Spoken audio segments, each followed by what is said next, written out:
Saludos, sabemos que estas no son las condiciones normales para dar una clase, estamos acostumbrados a la modalidad presencial, pero por obvias razones estamos aquí compartiendo esta experiencia de las clases virtuales. Muy bien, el tema de hoy día será lo que es la redacción, exactamente qué es la redacción. Vamos a revisar un poquito qué se entiende por la palabra redacción, acción y efecto de redactar, que a su vez significa escribir alguna situación, suceso o explicación previamente pensada, es decir, es producto de un proceso consciente en el cual se pretende comunicar un mensaje escrito. Muy bien, como no se trata de un acto cuyo dominio se practica de manera mecánica, sino es que es un poco más está lo que es sujeto a la técnica, a por ejemplo los públicos, estamos sujetos a muchas cosas, no es algo mecánico, es decir, no es algo automático que se hace, sino es que siempre está un poco pensado previamente en qué se lo va a hacer. ¿Qué gira en torno a la redacción? Pues en base a ella giran características o cualidades por las cuales podemos distinguir una buena de una mala redacción, que vamos a analizar a continuación. La claridad. ¿Qué vamos a entender por claridad? Como lo dice su nombre, ser claros es una de las primeras cualidades que tiene la redacción, es decir, no confundir al lector, como podemos ver en este ejemplo. Concisión. Eso es algo que muchas veces falta en una redacción. ¿Por qué decimos eso? Porque la concisión es el acto y efecto de ser concisos, es decir, saber decir en pocas palabras todo un mensaje completo que muchas veces no se da porque no tienen la facilidad de palabras.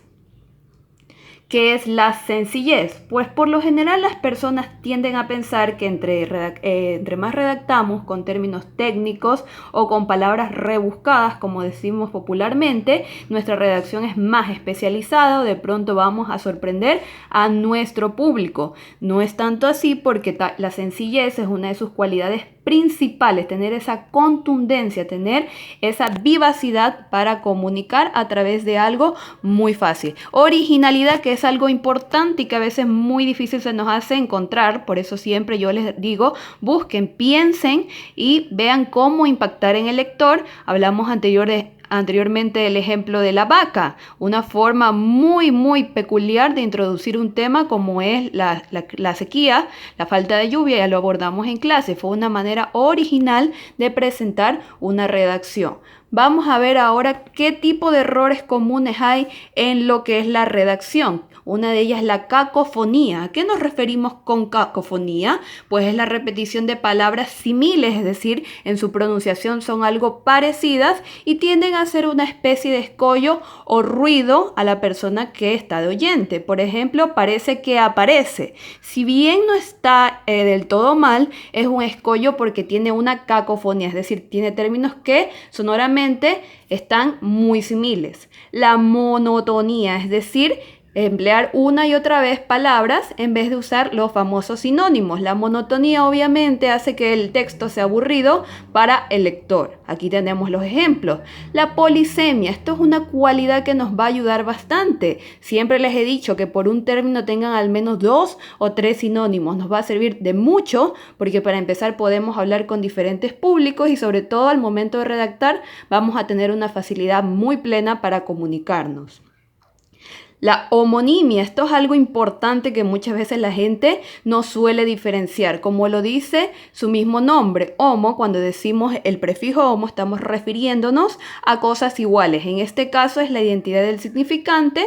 Por ejemplo, tenemos la palabra borde y borde. Lo que nos define cuándo usar una y cuándo usar la otra es el contexto. Entonces eso es algo muy importante que anteriormente vimos y lo podemos aplicar con la homonimia. Los sinónimos que una y otra vez les he dicho que son palabras que se escriben distinto pero significan muchas veces la misma cosa o de formas muy similitudes. Los antónimos obviamente son los que se contraponen a los sinónimos, es decir, que son palabras que significan completamente distinto a los Muy bien, luego tenemos lo que es la homofonía, palabras que se escuchan iguales, como el famoso hola con H y el hola sin H. Obviamente difieren de los homonimios, ¿por qué? Porque estos de aquí no se emplean para lo mismo y obviamente al no estar escritos iguales significan algo completamente distinto. En este caso muchas veces caemos en el error porque desconocemos la ortografía de las palabras.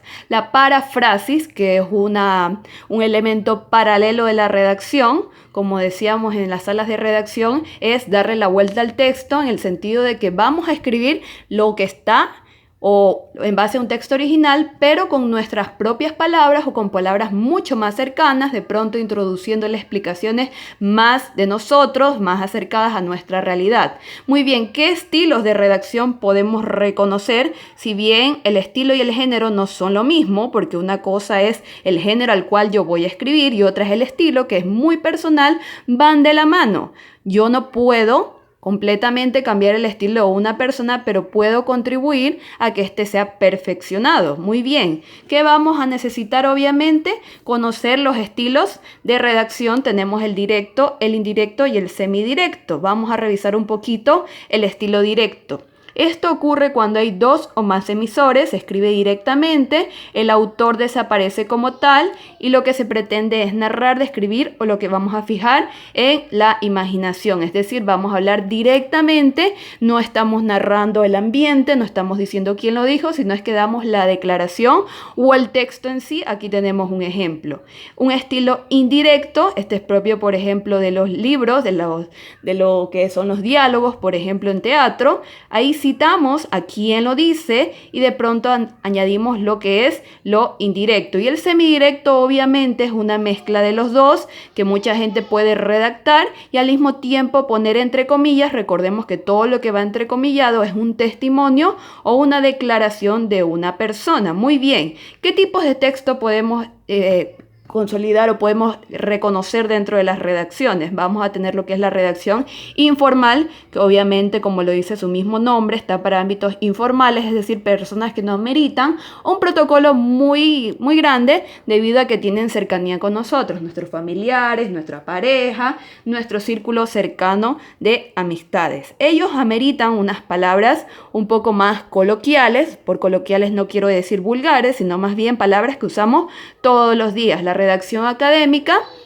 que esa se admite y sí requiere tecnicismo, lo que yo les he dicho varias veces, de que tenemos especificación por cada profesión. Hay que hablar con propiedad, ¿correcto? Y la redacción técnica, que la vamos un poquito a poner dentro de la categoría de investigación, también es propia de la docencia, es decir, hablamos con tecnicismos que muchas veces no son comprendidas por las personas que no están habituadas a tener este tipo de redacción. La redacción periodística, que tiene sus propios estilos, está más basada en contar los hechos que hacer interpretación o dar juicios de valor. Pero bueno, eso ya es harina de otro costal, aunque igual deben conocer un poquito. La redacción administrativa, ya conocen ustedes que está en el ámbito de la tributación, esta exige bastantes términos técnicos, hablar con propiedad, muchas veces tiene sus propias abreviaturas y nomenclaturas que están reguladas y ya están designadas. Muy bien, tenemos la redacción literaria, que es una de las más libres, por así decirlo, es decir, no tiene un guión o un molde como tal, sino es que más bien admite varios recursos para que el lector pueda recrear en su mente muchas cosas. Dentro de la redacción tenemos la voz activa y la voz pasiva. ¿Qué queremos decir con eso? Voz activa es cuando usamos el verbo en su forma activa, es decir, no se vale de ningún otro para expresarse. Por ejemplo, Diego reparte regalos. Y en la forma pasiva sería los regalos fueron repartidos por Diego. Pueden ver que en este caso vamos a usar un auxiliar e invertimos el predicado y el sujeto. Entonces vamos a ver que tenemos un cambio. Obviamente siempre les he hablado de economía de las palabras, entre menos palabras es mejor. En este caso creo que todos nos quedaríamos con la forma activa. Hay gente, es muy común que lo hagan a veces inconscientemente de la forma pasiva, pero sirve para un poco identificar y mejorar nuestro estilo. Bien, chicos, esta ha sido la sesión de hoy día. Queda pendiente este tema, ámbitos de recepción formal e informal. Ya les anexé lo que es las diapositivas de esta clase y tienen una tarea. Muy bien, entonces que tengan un excelente día. Recordemos todas las normas de seguridad que hay que seguir y les deseo muchos éxitos en todas sus labores y que Dios los bendiga.